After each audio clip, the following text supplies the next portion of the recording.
শীত পড়তেই গোসল যেন পরিণত হয়েছে রীতিমতো এক আতঙ্কে। কনকনে ঠান্ডা পানির ছোঁয়ার কথা চিন্তা করলেই শরীরে কাঁপুনি ধরে। অনেকেই সর্দি কাশির ভয়ে গোসল থেকে দূরে থাকেন। শীতের এই সময়ে গোসল নিয়ে যে আতঙ্ক তা কতটা যুক্তিসঙ্গত, আর সঠিক পরিচর্যা কেমন হওয়া উচিত, এইসব জানতে বিস্তারিত রিপোর্টে। শীতকালে কম বেশি সবাই গোসল করতে ভয় পান।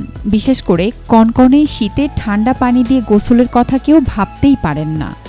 আবার যারা শীতে সর্দি কাশিতে ভোগেন তারা এড়িয়ে চলেন ঠান্ডা পানি। এ সময় গরম পানিতে মেলে স্বস্তি। বেশিরভাগ মানুষই শীতে গরম পানি দিয়েই গোসল সারেন। আবার অনেকে গোসল না করেই পার করে দেন 2-4 দিন। কখনো ভেবে দেখেছেন দিনের পর দিন গোসল না করলে কি হয়? গোসল নিয়ে বিশ্বের সব স্থানে আছে সামাজিক ছুতো মার্গ। নিয়মিত গোসল না করার কথা শুনলেই অনেকেই মনে করেন গোসল না করা ব্যক্তিটি নোংরা। এটি একটি ভুল ধারণা।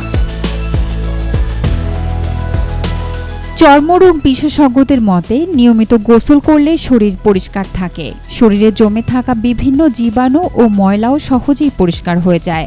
তবে শীতে দৈনিক গোসল না করলেও স্বাস্থ্যের ততটা ক্ষতি হয় না। আমেরিকান চর্মরোগ চিকিৎসকরা বলছেন, প্রতিদিন গোসল না করলেও চলে, যদি আপনার শরীরে নোংরা না জমে।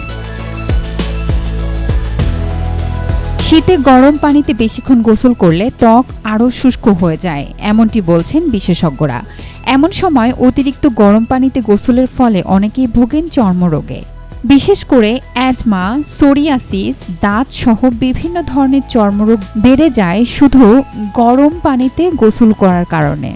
এসব স্থান গরম পানির সংস্পর্শে আসলে আরও শুষ্ক ও ক্ষত বাড়ে। তাই 10 মিনিটের বেশি গরম পানিতে গোসল না করাই ভালো।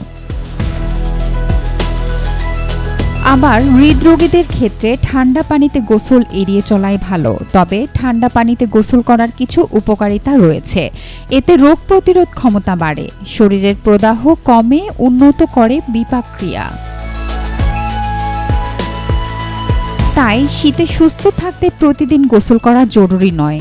আর গোসলের সময় অতিরিক্ত গরম বা অতিরিক্ত ঠান্ডা পানি ব্যবহার না করাই স্বাস্থ্যকর। Desk report, B news 24।